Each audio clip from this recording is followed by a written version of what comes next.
Hello everyone and welcome back to another book review. Today I am going to be reviewing an audiobook that I listened to. This was The First Kingdom, Britain in the Age of Arthur by Max Adams. I listened to this audiobook. It says 0% complete on my tablet, but I listened to it on my phone, so I did complete the entire 16-hour audiobook, and I found it very, very enjoyable and complementary to a lot of other books I am reading. So in this review, I'm going to be discussing what you can expect or what this book covers, and I'm going to be providing some of my thoughts and things that I would have preferred or not preferred in the book and the format that I listened to it. So let's dive in and discuss The First Kingdom. I had not read anything else by Max Adams going into this, and I've kind of been on a British history kick, or medieval history kick, I think is a better way to put it.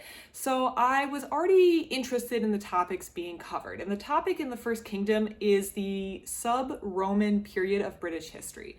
So when we talk about British history, there is the Roman period, which ranges from 43 to 410 AD, which was the time that Rome had Britain as a province and was active in that region. This is really one of the extents of the Roman Empire. But as the empire kind of contracted, in 410, Roman forces pull out, or Britain stops being a province of Rome, and Roman influence in Britain wanes considerably. It's no longer a province, the Roman Empire has contracted a bit, and it's kind of on its own trajectory, doing its own thing. And we don't really see Britain again. This is a generalization, but the next time that the author is kind of using as an endpoint for the sub-Roman period is St. Augustine's mission, which was 597, I believe. Yes, 597. I have it in my notes, all these dates. But between 410 and basically 600, so between 400 and 600, there's this period of British history where we don't know a lot. In my mind, it was almost like you have this room and someone's turned the lights down. You can kind of see shadows, we can kind of see a little bit of what's going on, but we can't really see what happened during this period of time. The author uses a really good quote where he says, "We have snapshots, not movies, of this time frame."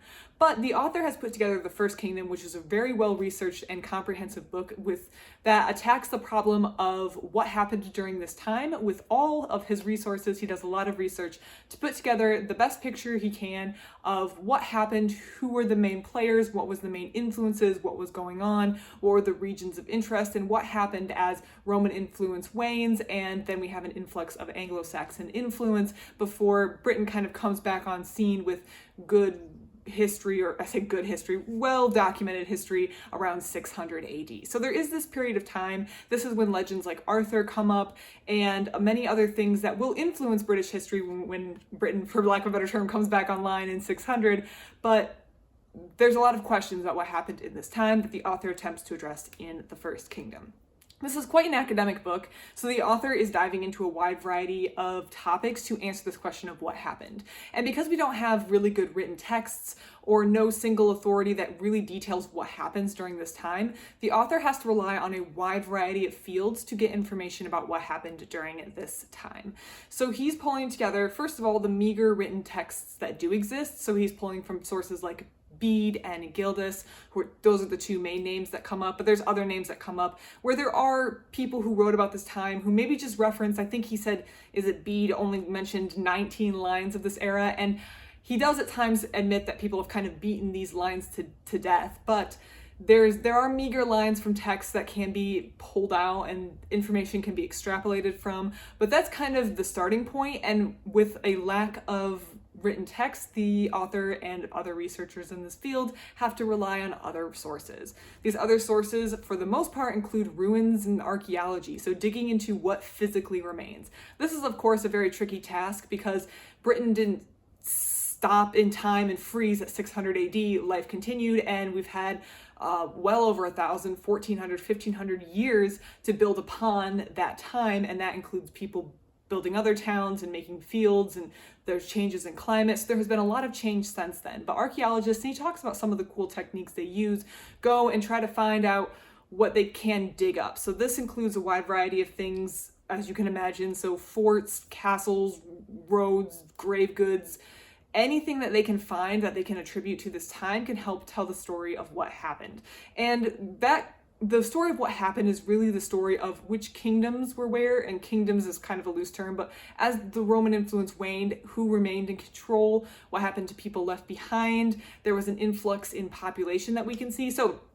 An influx in population. So there was a decrease in population, which we're not sure if it was contributed to by an increase of death or a decrease of births, but there was an increased influence of the Anglo-Saxon world, which led to a more Germanic take. And that Germanic influence is especially seen in things like similarities between grave goods and burials between the continent and graves in Britain. So we do know there was this influence in what we would call the Anglo-Saxon world on Britain during this time. And we do know that we can see some of this through archaeology, as well as seeing what happened in Rome the Roman province, as things came away. Rome came away.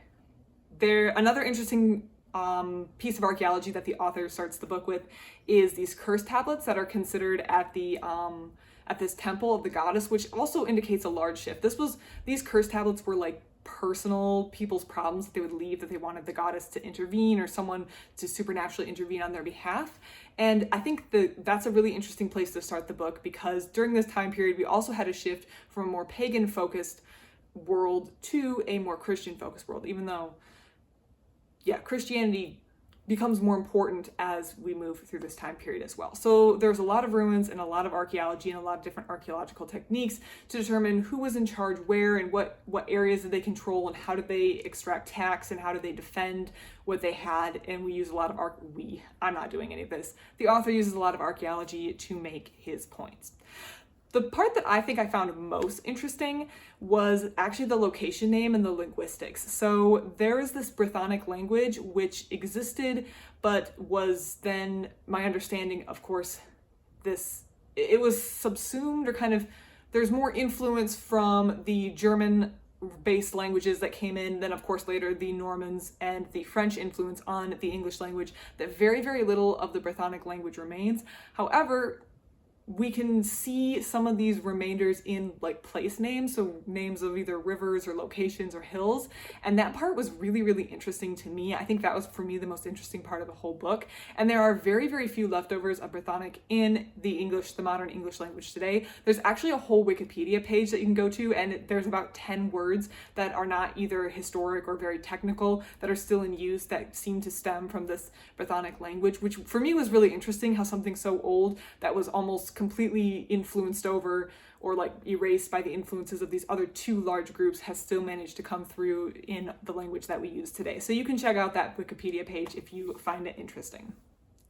The author also uses things like legal documents to build his case about who was in charge where, when, and doing what. Trade routes, so who was trading with who, that's a very, very interesting question that can reveal a lot in the study of the world and history. So I think that was a very important thing for the author to cover. And the author spends a lot of time discussing key players, who they are married to, who they built alliances with, and how we know this, who they went to war with, who they lost to, where they may have been buried, and what their fates were. And this all of this, what happened in that 200 years, including the increased importance of Christianity and different Christian missions that occurred, and the role of key Christian players like St. Patrick, and of course this sub-Roman Britain period ends around 600 with St. Augustine.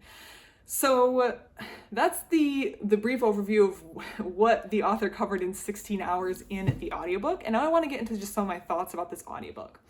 The first thing I want to say is this is a very academic book. We're really in the details. There's no attempt to enliven it, really. There's no attempt to bring and I don't think this is wrong, but there's no attempt to humanize it. It really is quite academic in nature, and I think the audiobook helped with that because it was very academic, and I like it. I can appreciate a book that just sticks with the facts and interpretations of the facts, and I think there's a role for fleshing it out and seeing what life could have been like, or maybe making more projections or ideas, but the author really tries to stick with the facts, and I think the audiobook helps with that, and I can appreciate that. But it was academic, and I did have to listen to this in chunks over the course of about a week. I listened to this particularly when I was at the gym, but also when like doing chores and tasks. And after a couple hours, I feel like the names just start to run together, which leads to my second, not complaint, but maybe something you have to choose. I think the audiobook made it more interesting for me to listen to, the academic nature, but I think there may have been maps in the book. I say this because there were so many place names, and as someone who's not from the UK, I was not familiar with any of these place names or any of these locations. If you asked me to point out like Wiltshire on the map or Yorkshire, or I'm trying to think of some names that came, I couldn't point them out to save my life. So I had Google Maps up on one screen when I was listening to this at home. Google Maps up on one screen on my computer, and there is a Wikipedia page for sub-Roman Britain that I had up on another computer, which showed the ancient locations of all these places. And between those two, I was trying to keep track of where we were in the continent or in the island, because I was confused for many, many times. And I wonder if the book had maps, which may have made it make more sense. And also any sort of pictures that were referenced were also not included in the audiobook. But I think this would have taken me even longer to read as a regular book and would have been even more dull. I did see some Goodreads reviews, which I normally don't try to read Goodreads reviews until I've already filmed my review because I don't want that to influence me. But I did see some people who were like, this is very well researched, but it is a little bit boring. And I do agree with that. However, it's boring in the sense that this isn't super exciting, high adrenaline, but it's important because it complements a lot of these other books that I'm reading right now. I'm reading a lot of other books on medieval history, and this period of time is kind of the start of medieval history, and it's this also interesting shadowy period of British history that I find kind of unique and intriguing. So I'm very appreciative that we have authors who are willing to put together the First Kingdom, and I think a book like this would be very, very interesting if you have a deep interest in the subject. Like me, I think this is going to serve me well because having read that, I have a lot of background going into some other books that I have on my to-read shelf right now at home, out from the library.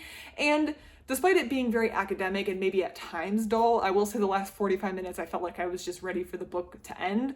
The background and the understanding of some of the key players and places and names I think is going to serve me well. Or I think if you are doing some sort of research project, this would be a fantastic book because it kind of has all that information all in one for you to reference. So if you're either a grad student or doing personal research, this is definitely a fantastic book to pick up. I think it is, again, an informative book. I wouldn't say it's an exciting book, but it is an informative book, and I'm very glad that I read it. I'm glad that I read the audiobook version, but I do think the audiobook version does miss some things. So I'm going to leave it up to you if you choose to read this book, if you read the audiobook or the print version, and I would love to hear if you did read this book, which version you read and why you preferred it, because I would love to hear your thoughts and opinions on this book, as well as the format that you read the book in. As always, if you have thoughts on this book, please leave your comments in the comment section down below. Thank you so much for watching, and I hope you have a great rest of your day.